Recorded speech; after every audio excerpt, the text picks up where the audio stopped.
Happy Friday, everybody. We're back in the woods today, see if we can find some more morel mushrooms. It's really windy.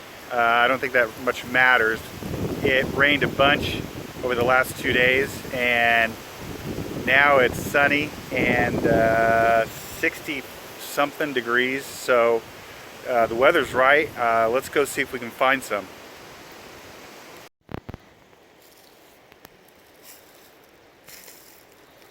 Well, Miss Crystal is outdoing me again. She spotted this from halfway across the woods, so to speak. And the reason is because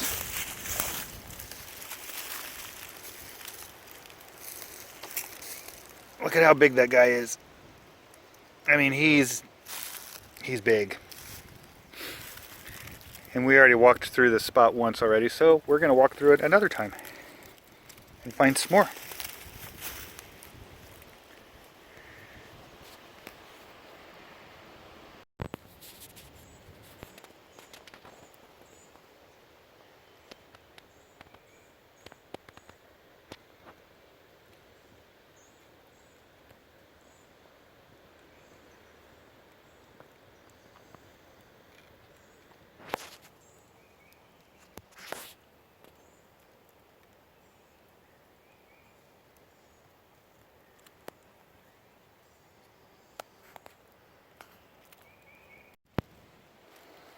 There was 1, and then 2, and then 3,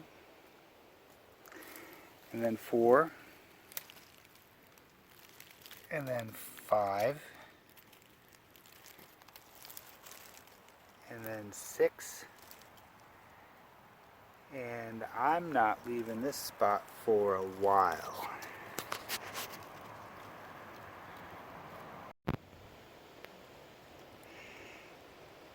And Crystal has found yet another one.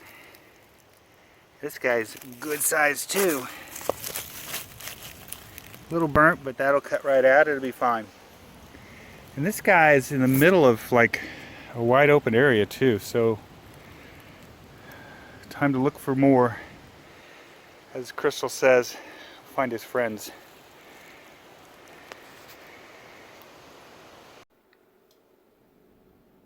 Here's our take from the last trip out to the woods to hunt morels. This quite possibly is the biggest morel I've ever found. I can't actually take credit for it because Crystal, I believe, is the one that I spotted it first. This guy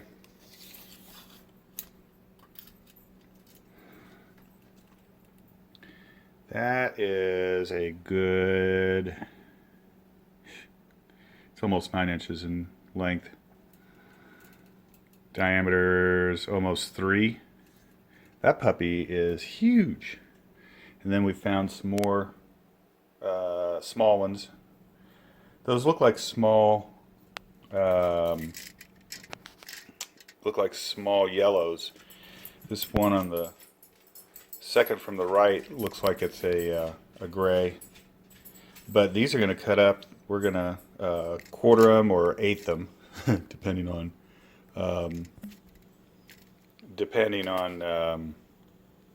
how they cut up. And then they go into water with about a tablespoon of salt, table salt, and they soak to get rid of the bugs because these will have bugs. You can probably see them, maybe. Not a big worry. The salt water gets rid of them, and then into flour and a skillet of oil and cook for a few minutes, and they will be delicious. And we'll check that out later. When morels are a modest size, not nearly as big as this, you can half them and those will fry fine. But this thing is so big that I'm going to cut it into strips, which will make frying it easier, and you'll get a good even cook out of it, which is going to be the case for most of these. These things are big. I'm going to have to go through some of my old pictures and see if this is in fact the biggest one I've ever found. It is a monster and it's going to be delicious. I can't wait.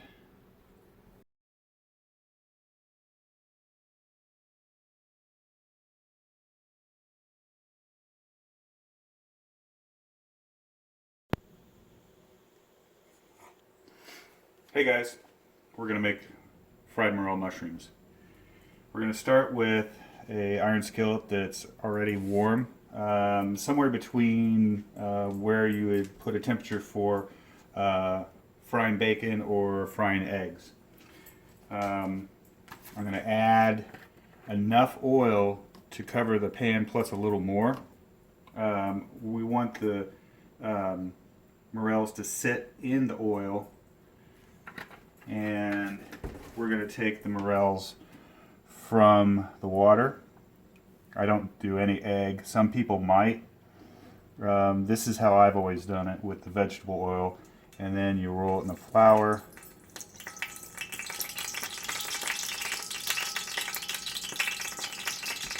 Like that. I put it in that side first.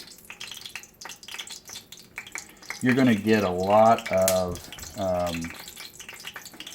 residue from the flour that doesn't stick to the mushroom as you go. And you just keep picking through, get your mushroom nice and breaded.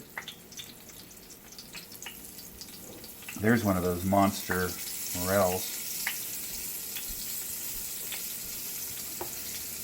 Get a good coating.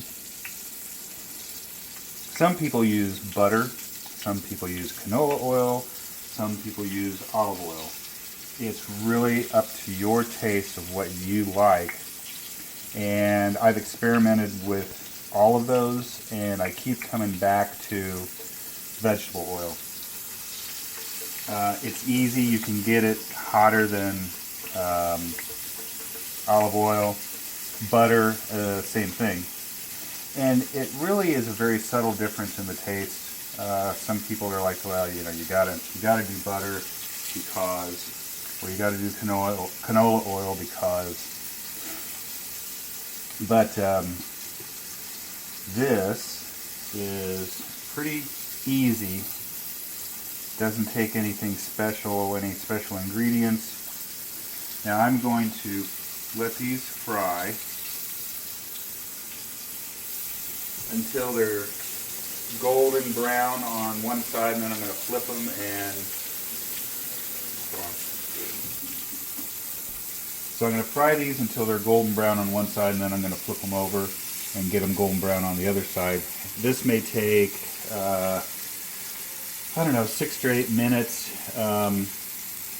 They go into the skillet flimsy, but once they start to fry up and get brown, they will get more crispy, more firm, and they'll be easier to handle. That guy's not ready yet. So we're going to fry some of these up. Once they're fried and flipped over, I'm going to put them on the paper towel to drain off any of the excess oil, and then they'll be ready to eat. You can add salt and pepper here. You know, it's just like cooking any other mushroom, where you can get creative and add some ingredients to suit your particular taste. So this is what we're going to do.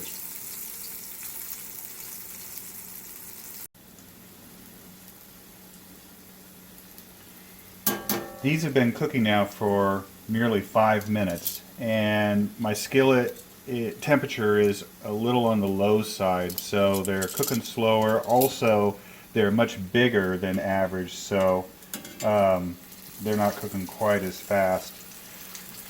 Crystal and I like ours crunchy, so they need to cook a little longer, get a little browner on both sides. Some people like them more softer, and again, that whole conversation gets into how you like texture. So these are going to come out real crispy, crunchy, not hard, and it's very delicate timing where you get them out just in time that they aren't, you know, like a potato chip. They still have a little soft meat to them, but some people, they'll get them real warm on one side, flip them over, get them real warm on the other side, and it's more like the consistency of a fried egg or a scrambled egg. I like them either way, but Crystal likes them crunchy for sure. So these are going to go for just another couple of minutes, and they're going to be ready to come off of the skillet and go on to the paper towel to take off that excess oil.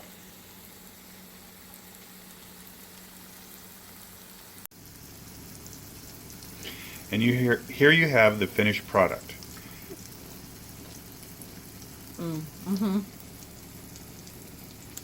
Those are good.